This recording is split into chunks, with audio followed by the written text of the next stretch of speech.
Rain, rain, how I love thee. The sweet fragrance of wet sand. The beautiful imagery on the face of a thick cloud. The blue skies, and the musical sound of raindrops on the roof.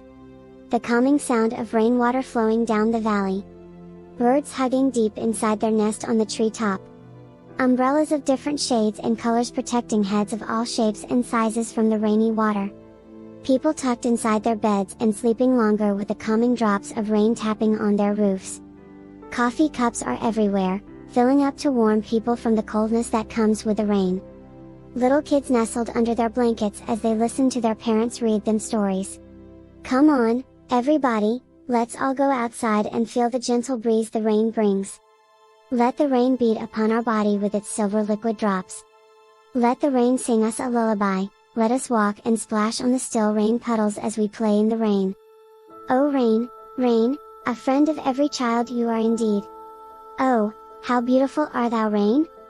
Oh, rain, you wiped away the drought and the heat with your many drops of water on the ground.